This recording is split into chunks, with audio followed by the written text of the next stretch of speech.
Mo fẹ́ tẹ Yanrin. Ẹ máa fi sílẹ̀.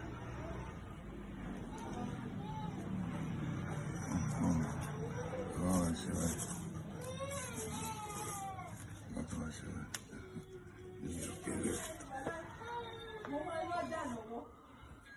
Orúkọ Sangowale.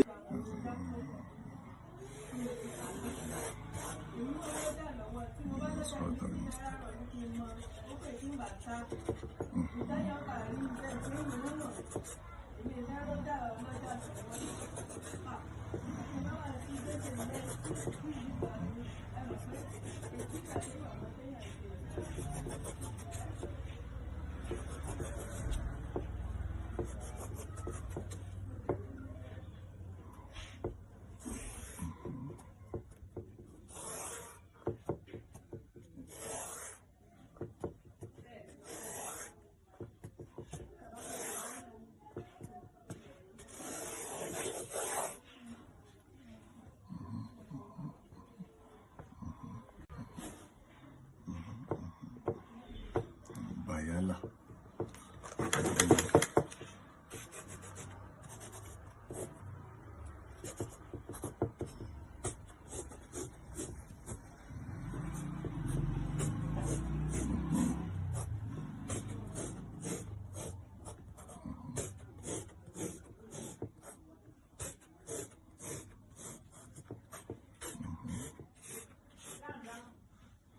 One, 2, 3, 4, 5, 6, 7, 8, 9, 10, 11, 12, 13, 14, 15, 16. 1, 2, 3, 4, 5, 6, 7, 8, 9, 10, 11, 12, 13, 14, 15, 16. Ẹgbẹ́ lọ lérò ń gbà.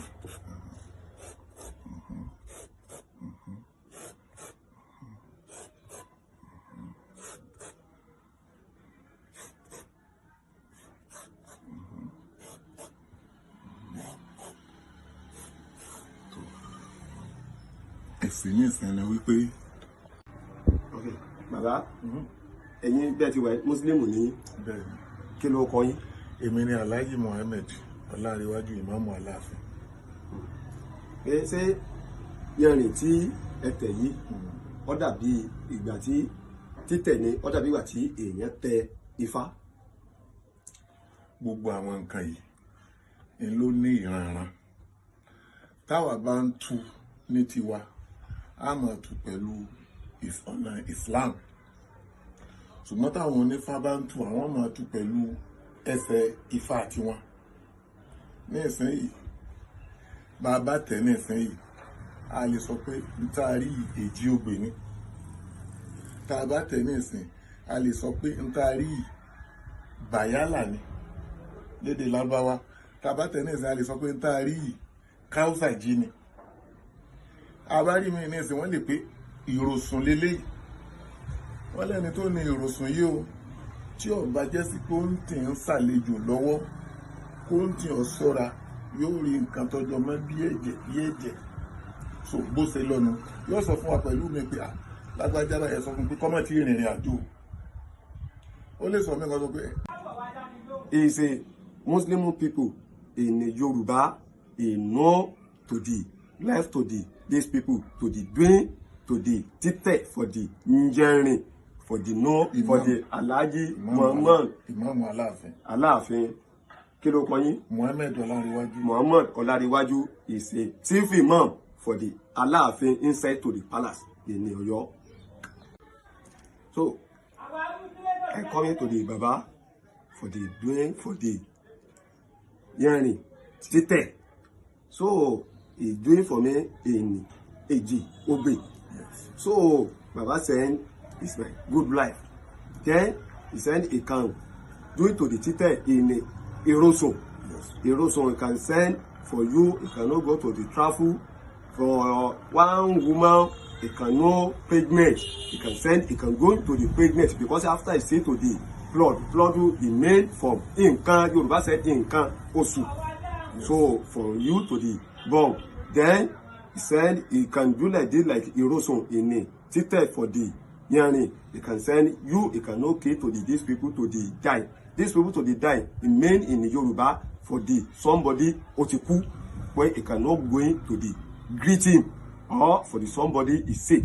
It's like Ifá in ẹ̀rìndínlógún is the same thing talking for the títẹ̀ for the all of them. So bàbá ìjẹ́ etí àtẹ̀yí ṣe láti fi fúnyàn ní mẹ́sẹ̀gì ni àbí láti jẹ́ wípé ó di dandan o gbọ́dọ̀ di àǹfà. No, láti fi lè sọ pé mẹ́sẹ̀gì tó wá pẹ̀lú ẹ̀mí máa gbìyànjú báyìí, máa ṣe báyìí, máa ṣe báyìí. A lè sọ fẹ́ lómi wípé ìwọ gangan fúnra rẹ o lè máa gbàdúrà nílànà tó bá mọ̀ pé tó Ọlọ́run ṣàánú mi o lórí ìka báyìí o. Lẹ́yìn ìjọba ìníkò tó máa ṣe báyìí.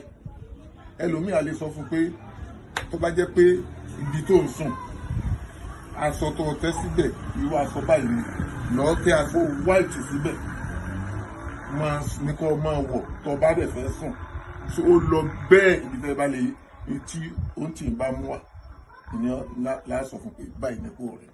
Send a gift to the message for the you can do like this, you can do like this, you can do like this for you to succeed.